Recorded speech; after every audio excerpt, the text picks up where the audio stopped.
최근에 확진자의 급증 때문에 오늘 시즌이 급등하고 있죠.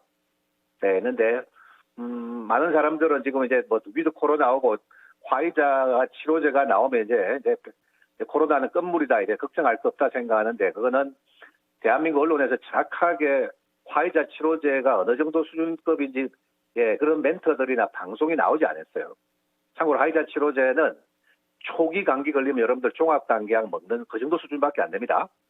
초기 한 3일, 4일, 5일 미만의 환자, 폐로 전이되기 전에 기관지 옆에 붙어 있을 때 그때는 항바이러스 제제 먹으면은 우리나라 약도 다 났습니다.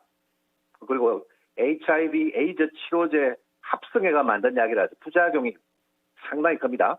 20% 넘어요. 췌장의 염증을 일으킨다는 거죠.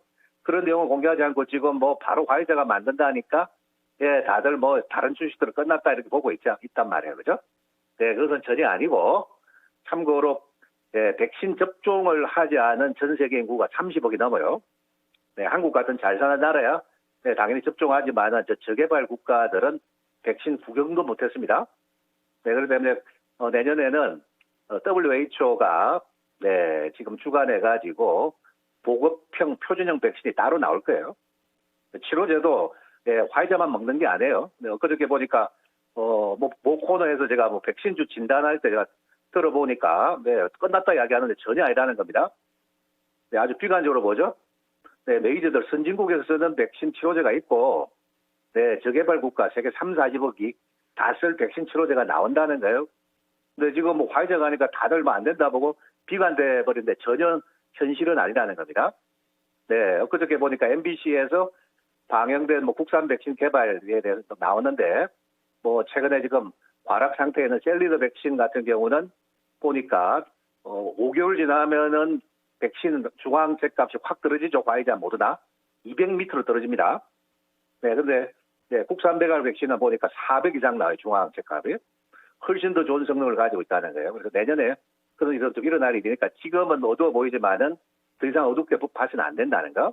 네, 이런 말씀. 기업가로서 용단을 내리셔서 그 코로나 백신 개발에도 이렇게 뛰어들어 주셔서 우리나라에도 이런 좋은 백신이 있다 이런 것을 우리 국민들은 물론 세계 만방에 알릴 수 있는 그런 기회를 만들어 주신 것 같습니다. 네, 강 교수님.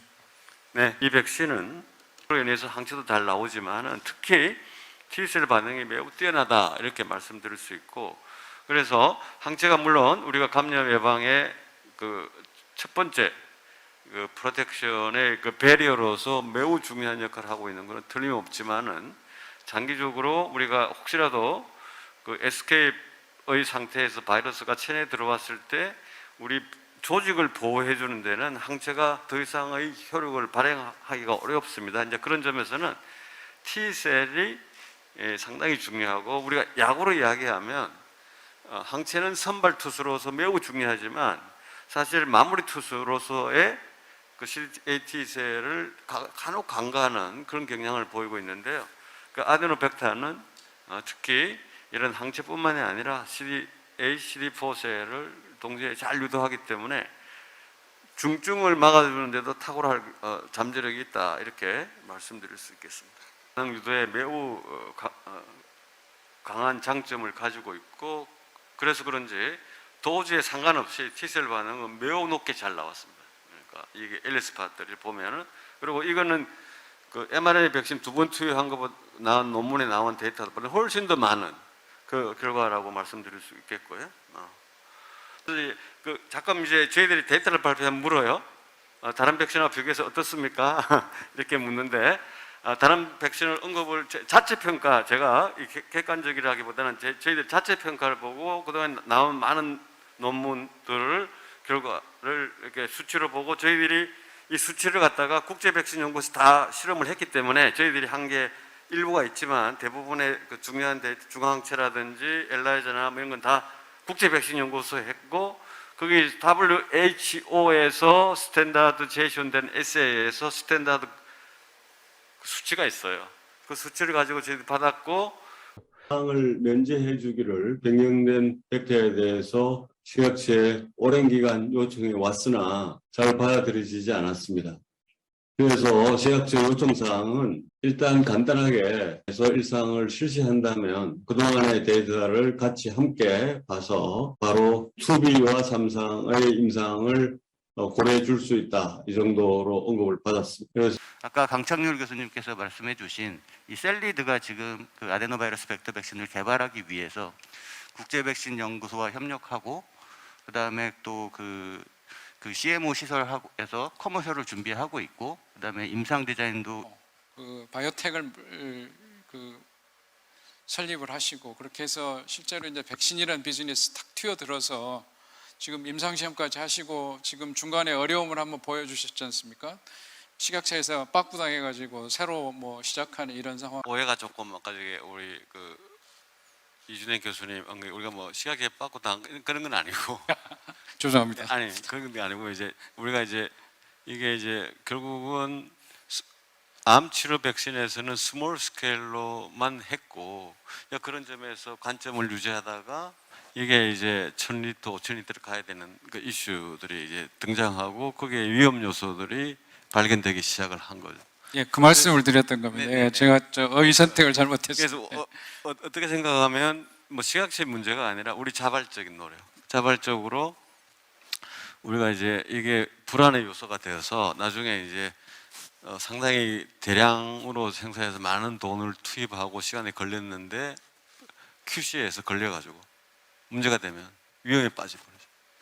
그러니까 우리 스스로가 냉철하게 생각하고 한두 달 늦어지는 부분을 감수하고 완벽하게 그 시간을 다 거의 회복해서 지금 그러니까 뭐 시간을 전혀 잃어버리지 않았다고 말씀드리기는 어렵지만 우리가 경험이 부족했던 CMC 부분도 예전에 한 번 했던 걸 가지고 두 번 하니까 더 완벽해지고 그러니까 디자인도 더 완벽해지고 이게 이제 짧은 시간에 그냥 진을 뺐지만은 그 두 분을 가정에 많은 고생을 하면서 그 어려움을 겪었지만 이제 시간은 다 회복했는 거고 여기에 비해서 중앙항체과가 연세는 18세에서 55세에서 224 이렇게 나오고 65세 이상에서는 277이 나왔다. 그리고 아스트라제네카 1차 접종 4주 지나서 215, 그 다음에 2차를 맞고 4주 지나서 372 이렇게 나왔네요. 그리고 모더나가 좀 이렇게 중앙항체과가 좀 잘 나왔죠. 여기에 나오는 것은 셀리드가 임상 2A상을 진행하면서 중용량과 고용량을 이렇게 책정하면서 중용량에서는 507.2, 고용량에서는 723.6, 모더나가 상대적으로 또 775, 685, 552 이렇게 중앙항체과가 상당히 높게 책정이 됐습니다. 모더나와 셀리드는 좀 높게 나왔죠. 그래서 참 셀리드가 중앙항체 값이 굉장히 높게 나왔다. T셀 수치가 셀리드는 775, 662, 919 이렇게 용량에 상관은 없이 다 높게 나왔어요. 저용량, 중용량, 고용량 이렇게 했는데 가장 높게까지는 919, 고용량에서 919까지 이렇게 나왔는데 굉장히 높은 거죠. 그래서 모더나가 상대적으로 좀 그래도 좀 셀리드보다는 못하지만 564, 모더나 564, 화이자 398, 얀센 96 이렇게 해서 수치가 나왔는데 T셀이 상당히 많으면 바이러스를 참여시키고 가장 셀리드에서 장점 이렇게 높은 거 수치가 높아가지고 강하게 된다고 해서 T셀의 가장 강점을 가지고 있는 게 셀리드 백신이라고 합니다.